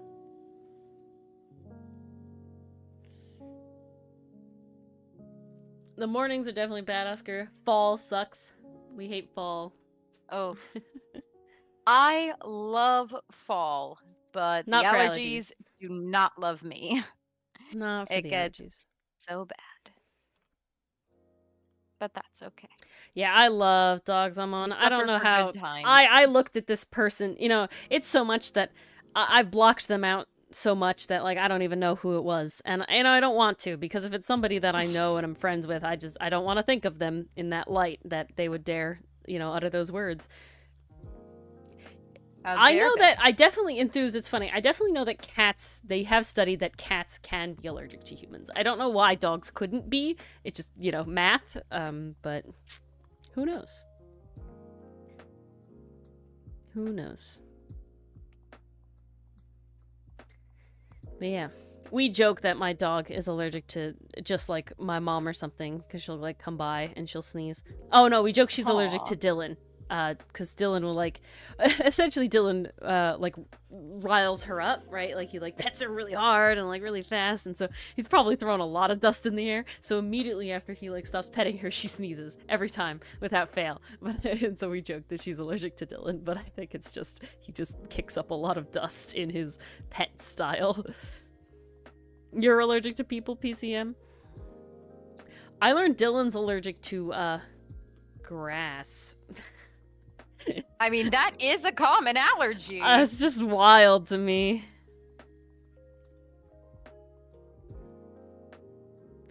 The one people are like... Fresh cut grass can really get to people. Yeah. Nope. Wild to me. I don't know what my allergies are. I've never been to an allergist. I want to go at some point. Maybe get allergy shots to be less allergic to dogs so I can have a problem. You know what got me the most? The animal I'm definitely the most allergic to is horses. Huh. By far. By far. How'd you find that one out? I have cousins who have horses. And so, like, riding in the carriage behind them, riding on them, like, I gotta take allergy medication. I am, like, tearing up and sneezing and just, like, the whole shebang. And it's just like, yeah, I can't do it. Like, lawn grass species enthuse. Like, lawn grass, yeah. I think you're allergic to grass, might be Oscar. An allergy, Oscar. Yeah, I think you're allergic to grass. I think most that's an people allergy. don't that's have classic. that problem. I don't have that problem.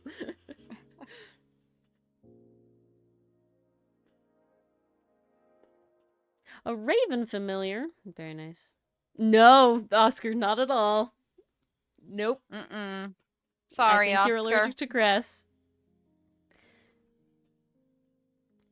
Well,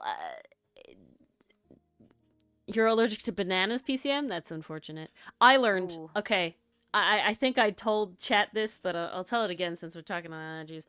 I learned new fear unlocked, okay? I learned that somebody I know this fear. is allergic to alliums. That is a genus of plants, of edible plants. What are these edible plants called? Alliums. They are garlic and onion and shallot and everything in between. They are allergic to these delicious, flavorful bulbs. Now, yeah, I know, Enthuse. Horrifying. You know what's worse about Enthuse? They're vampire Enthuse. This sad person, this unfortunate person, unable to consume the garlic, the onion, the shallot. They were not born with this allergy. Oh, no. They obtained this allergy later in life, late in life, their 20s, in fact, after having, at least what they claim, a bout of bad salmonella. So that is even more horrifying to me, because at least, if someone was born allergic to garlic and onion and alliums, I could just say, I'm so sorry for you, but you never really got to eat it. You never got to enjoy it, and I'm not afraid. They've experienced it. Yeah, exactly. And I'm not afraid, I got the genetic lottery. I did not, get born allergic to alliums. I win, right? But no, this poor person that lived 18 plus years in garlic onion heaven, and then obtained this horrible allergy. Terrifying. And the other thing I'm afraid of, quite awful. The other thing I'm afraid of is the Lone Star tick. Yeah, horrifying, Amon. Horrifying. Do you guys have any idea why? It's just one day it happened? Terrifying. Hate it. Can't. Horrifying. Whew. Terrible. Concerns me. The other thing is there's a tick called the Lone Star tick. It is native to, Texas. It's called the Lone Star tick because the females have a little white dot on them, otherwise black. What are they? Oh, they're terrible. They transmit a disease that makes you allergic to red meat and dairy. Now, it's not lactose intolerance. You are actually allergic, like anaphylaxis allergic to dairy and red meat. Yeah, like throwing up allergic to dairy and red meat. Intense allergic. Now, thankfully, it seems like all cases have gone away and it's temporary. But they have no idea it can last like months to years.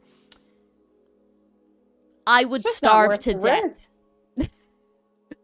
I would starve to death. It's just not worth it. Now you might say, Ori, you live in the Northeast. Why are you afraid of this mid-South Texas tick? Oh, my dear chatter, because they've come to the Northeast.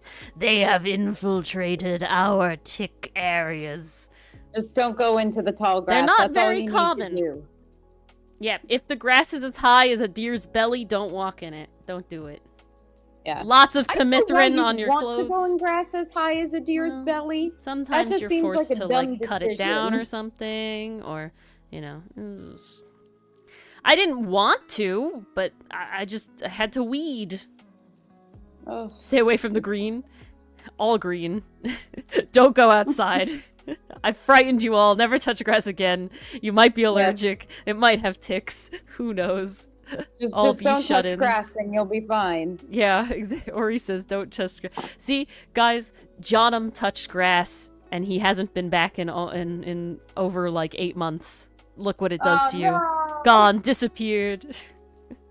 How could he? I don't want this tangent. There it is. Okay. Got it. You're in Europe? Yeah, I don't think it's in Europe, Amon. I think you're fine. I think it's an American thing. I don't think you have anything to worry about, Amon. You have other shit, though. Yeah, ticks suck. We got Rocky Mountain fever. We got the Lone Star tick. We got Lyme's disease. I feel like there's another one I'm missing. European rats? Yeah, we have European rats. Did you know, Oscar, that all American rats, at least in the Northeast, I'm pretty sure it's all American rats, though, are non-native. We don't have rats. We have mice. The big rat that you classically see and you think about as a rat is called the Norway rat. Guess where it's from? Norway. Guess where it's not native to? America. All our earthworms are non-native. They're all European. Oof. Isn't that great? Oh, amazing. You recover the gold. We love out non-native, yeah. Our non-native ecosystem. We do not. Humans suck sometimes. There's a lovely plant that's called the silver sword. It is endemic to Hawaii. Guess what humans do? They live on high. This plant lives on like high, like hills and mountains. And guess what humans do? They climb up these hills and mountains. To do what? To specifically kick these plants down the mountain because they are kind of shaped like tumbleweeds. Guess what that does? Kill the plant. Guess what? Guess what? These plants are now endangered because humans kick them down the mountain because we feel like it. How grand. Aren't we lovely? Suck. For no reason. Just the entertainment. absolute worst.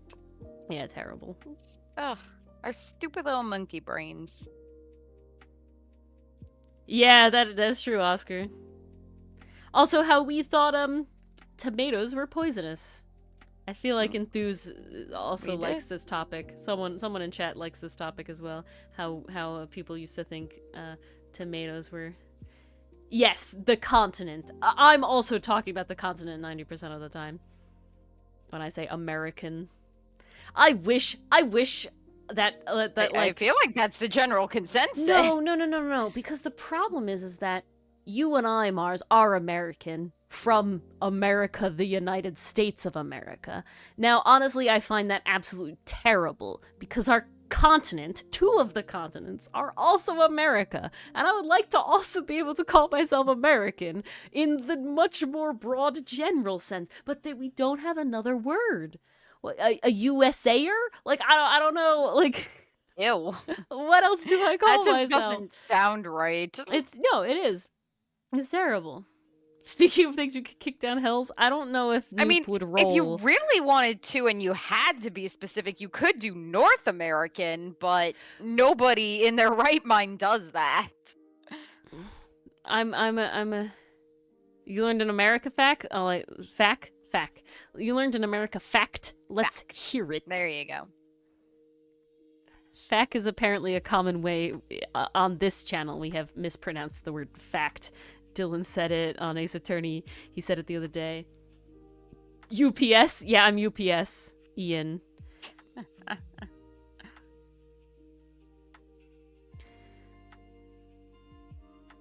You know what's wild?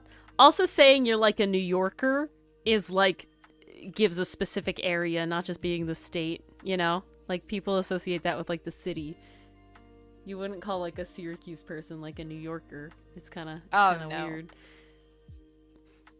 I think they would very quickly correct you if you tried. The USA was plural until the Civil War. What the heck? The United States... Wait, which part was plural? The United States of Americas? Of which...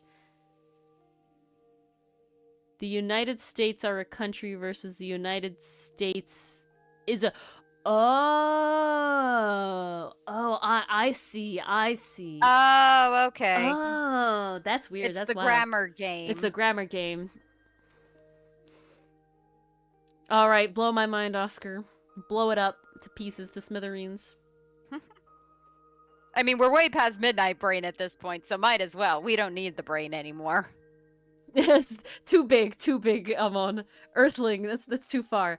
It's like, how do I say I'm not European, right? Like I am on the other two continents. You know what I'm saying? Like there's that big section. There's like Australian, there's like Asian, there's European, there's African, and then I want to say I'm American. You know, but I can't without saying I'm from the United States. Like I wanna, it's just annoying. I just kind of leave out American. I don't want to define myself as American. American sucks. Estados Unidos Mexicanos? Really? I don't want to be States associated with this shit show. You're awake recently? Oh, you just woke up? Yeah. Oh. It's okay. We have the opposite, where we should go to bed. Yeah. I see, Enthuse. That's very interesting. That's pretty wild. Any fun facts I have learned? Not that I can think of. Oh, we've definitely had a couple going around tonight. We are neighbors? That is true. That is true. The United States of America and the United States of Mexico. Yours is still more specific, though, Oscar, because you can say Mexican and also say American, you know, or Central American. I don't know which one you want. North American, whatever. The point is that I would like to say American and be separate, you know? I want to have the options of defining by country versus defining by continent. You know what I'm saying? We were pretentious. Ori, I gotta be honest, you're probably the only person who's put this much thought into this. Well, no, because it's like, you know, Canadians get to say they're Canadian and also American. You know, it's just terrible. This is annoying. Welcome With the to internet Ori's pet making us peeves, you guys. so connected, I would like to be able to differentiate by continent. See, and that's the other thing. We have North and South America. There's no like East and West Europe in like different continents, right? Like Europe's the continent. Yeah, now like, it's getting even further divided. I just want. It's just like I guess the benefit is that the United States are so large, right? As like a country, you know, it's just so massive that to say I'm from the United States really doesn't narrow it down that much, you know? So, like, that's a whole thing. Land of tortillas? That's pretty wild. You know, talk about the forgotten land. Well, you didn't forget about tortillas. So, you could make, if you put enough tortillas on the ground, is that the land of tortillas? You got Europe. You live in Austria, so how you got Europe? You're mostly cut out of Europe, is what you're saying? Oh, I don't know. I would say that's pretty Europe. Yeah, I would agree. Dylan's parents went to Austria once. They visited. He has a hat from there now. It's the equivalent of Ohio. All right, amazing, Oscar. Is it Tlaxcala? Tlaxcala? Is that how you would say it? Like the Shikala? Tlaxcala? I know the X is not an X noise. It's like a S or a SH noise. I think SH, if I remember correctly. It's one of them. I can't remember. North or West debates are often more funny. Or maybe funny. I'm thinking of another language. Okay, Tlaxcala. Okay, so there's a k noise in there. There's a k noise in there. Because I'm like, Xochitl is like a sh noise, but it's an X, you know? So it's like, yeah. Xochipilli is like an X, so, you know. I don't... Oscar, I have a question.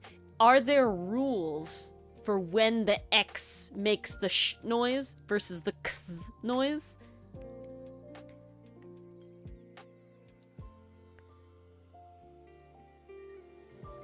Okay. Yeah. Mexica, that is the same KZ noise. Kz.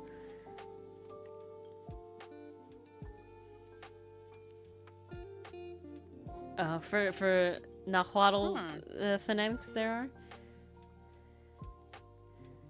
You really get debates of separately? It's more because, like, my reason that I think that there is, like, needs for defining where you're from is just like a cultural thing, because we can never be so connected. I just don't think mathematically you can be so connected that there's one culture of the world. Like, you would have to literally be able to teleport, I think, is the only way to have that be, like, fully affected, because you'd have to be able to travel and, like, converse with vast majorities of people all over everywhere in order to really be able to so coexist together to have like one culture, that I think it's not necessarily necessary but useful to be able to define like where you're from, because, well, you know, we all in this chat all speak some sort of English. We all have very different cultures, you know, even places that English is the main language, like Australia versus England versus, you know,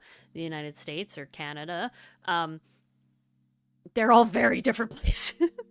And that's not necessarily like, we get to interact with a lot of people, and, like, you know, my family is fairly from England, so I do over my lifetime have realized a fair amount of British things that I didn't realize were very British, but are. So it's just, it's an easy way to sort of like talk about that, because there's always going to be these like language differences, right? Like saying different words for different things to mean, like, just within or the even United just States, different dialects. saying like pop versus soda versus cola, versus like Coke, like yeah, all those sort of things. and that technically falls into dialect. What you're describing, Ori. Yeah. And so just exist in a world where you can't literally snap your fingers and be in a completely different part of the world. I think that you would always have groups of, those differences culturally, dialect, all these sort of things. Just that's just how it works. That's how evolution, like actual physical evolution works. It's all about being divided by spaces. And while the internet has done a good job of having people experience that, you're not, even if you quote unquote grow up with the internet, growing up is still like very different talking with people on the internet through text and through whatever than like your parents or the people you go to school with. Like there's still a divide there. Even then, the internet has created its own subculture. So you like the argument there is like now you have this like almost subspace where an entirely different culture exists. Because there are different etiquette, there are different words here that like we don't use in our daily communications with people. That's only very interesting, online. Oscar. That's really interesting. It came from Spain, so the Nahuatl would be Mexizico. Interesting. Mexizico. Ah, there it is. Mexizico. Ah, very interesting.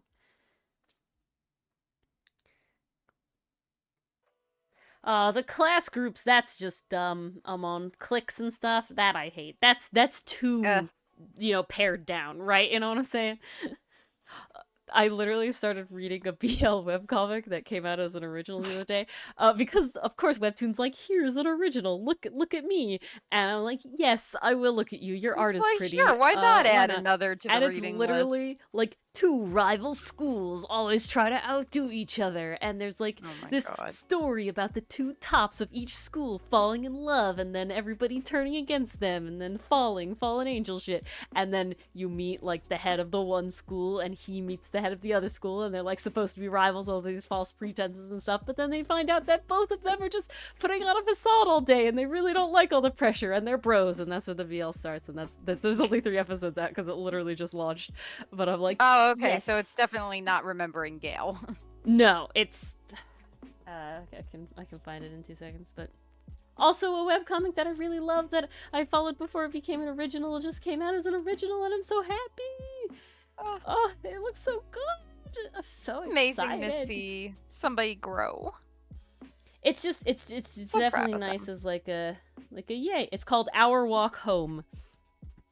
Oh, okay. I might have to give that one a look-see now. Again, it's just started. Yeah, last week a debate with someone from Germany that you should speak German. What?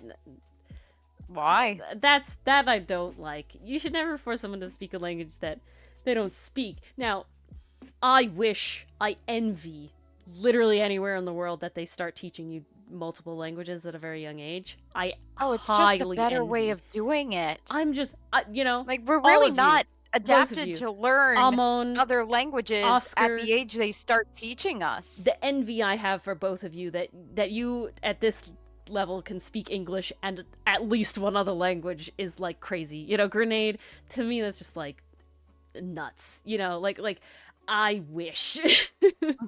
I wish. Don't we all? Well, maybe not all, because some of you are getting the deluxe treatment. Some of you already have it. Some of you already got there. Found a cute webcomic? What's a cute webcomic? I see. Austrian has a different dialect. Ah, I see. So it's German, but different. That was something with, in, I think it's Belgium? They speak Flemish, and that is a like a dialect of Dutch, but it's different. And so yeah, they kind of have the same thing there, where it's like you can't really understand it, where it's technically still Dutch but not. What's the other one? There's some accents American, like United States accents of people on islands that you listen to them. We're talking like the South United States, of people on islands that live on these relatively secluded islands that have accents that dialects that I cannot understand. And I'm like, wow, because I find myself to be relatively good at understanding people who speak with accents and dialects and all this sort of stuff, because we live in a very diverse area compared, to a lot of things. My father works with a lot of people from all over the world and all this sort of stuff. And it's just like, nope, I really couldn't understand that person, and I feel really bad. Like, I feel so bad. Like, how are you speaking the same language as me and I don't understand? And I feel like that's a me problem, right? Like, I feel bad. Like, I'm sorry.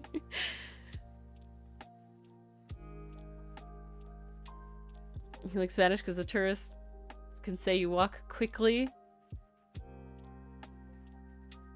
They pull up the WhatsApp audio at 2 times speed. Oh my god. It's about a dwarf smith in a village, young wood in the woods. Ooh, that's cute. Oh my god, I've never had that. I've had its very specific accent. But this is really funny. I might have told this story, but in my grandmother lives in the South, and I was visiting her with my mother, so not my father. My father definitely interacts with the most diverse people through his job. Like, you're talking people, French people, Spanish speakers, Indian, all of these sort of things all over. And a lot of them have very thick accents. Russian people, a lot of them have very thick accents. And so he is very good at understanding people like this. I have worked with a lot of people that are Hispanic and don't speak a lot of English, or also speak with very thick accents. So it's like, I also am very good at understanding that. We went to this, it was supposed to be, I think, a Mongolian restaurant. And the waitress spoke with a very thick accent. I don't know where, but a very thick, accent. And I understood her fine.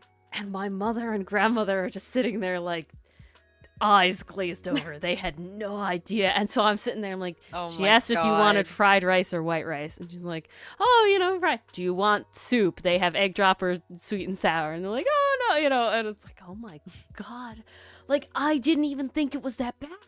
Like, I didn't even, I didn't feel like it was like that bad. And they're just sitting there like, that could also be maybe just a general hearing problem as well. Like, was it noisy where you guys were? No, Was it we were like, there was like 2 other people. In general? Nope, there was like 2 other people. The music was not blaringly loud. She was right there in the corner. Like, there was no way. There was no way. It was definitely an accent thing. And I was just I'm sitting here like feeling really bad. Like, I'm sorry for my own family. Like, I don't. Because my dad has a similar problem, but his is definitely like actually hearing related, where he just can barely hear anybody at all. I'm just like, get your father hearing aids for my father. Let me relay that information to him. Let me relay his information to you. I will be the liaison here. I don't know. I feel like I feel better if it's like a hearing thing, right? Like a physical, like, I can't hear this volume, But that's the problem, because the people he's speaking to also have accents. And I'm just see, that's where it's like, they don't know you have a problem hearing. They're going to think it's for a different reason, it's just that like, you I'm don't so understand. sorry. And this is very embarrassing. I feel so bad. It's like, no worries, Amon. It's called make it stop.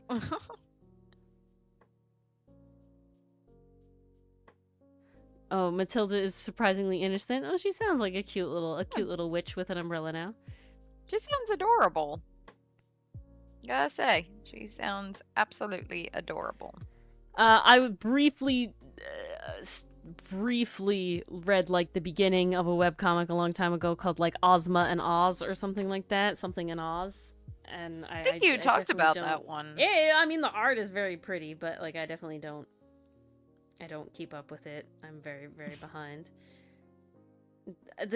My brain only has so much room for webcomics, and I definitely gotta pick the ones that I really, really, really like.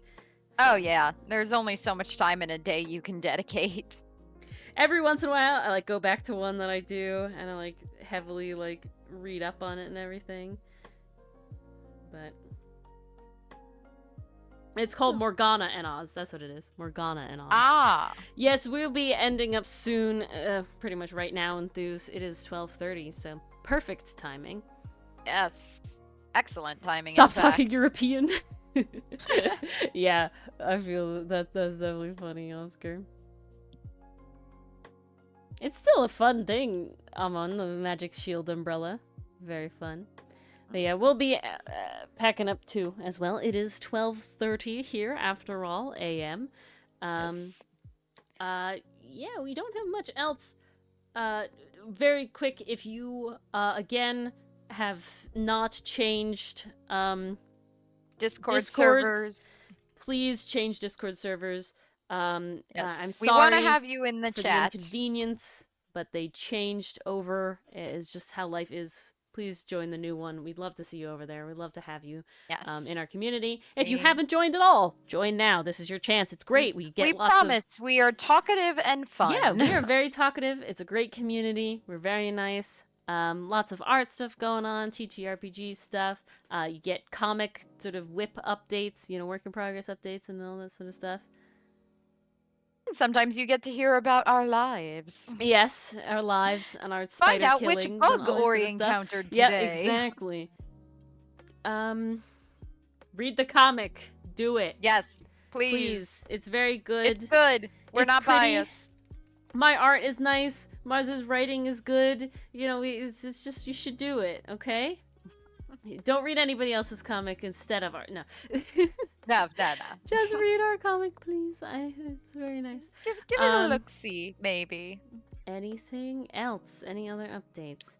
We have stream tomorrow. We are streaming tomorrow. Baldur's Gate 3, I Baldur's believe. Gate 3, 8:30 So- p.m. Eastern Standard Time. Again, joining the Discord, make sure you get notifications and schedules and all this sort of stuff. It's really good. Again, you need to join the new Discord, that link that ends with 2D, okay? If the Discord link doesn't end with 2D, it's the wrong one. It's in the wrong place. That's how I remember it. It should be Folding Planets. Yeah, I think that's it. Thank you I do all believe for so. hanging out, drawing our thing. Oh, last thing. If you draw fan art of one of the Outcast comic characters, as long as you put effort in, it does not have to be a masterpiece or work of art. As long as you put effort in, I will draw you a bust of any character you would like. That can be a character, of yours. It could be a character from a show or something else that you like.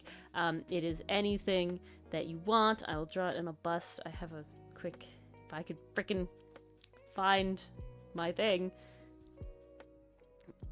Oh, my examples. So difficult. Yeah, bust like this. If it would load. Yeah, bust like this. Just, background, this sort of thing. All that sort of stuff. So, if you want art from me, that's how you do it. If you can't afford it. Otherwise, you pay me. Those are the options. Draw Outcast characters, or this. And with that, hope to see you guys tomorrow for Baldur's Gate. And, stay tuned. Good night. Good night, everybody. Thanks for tuning in.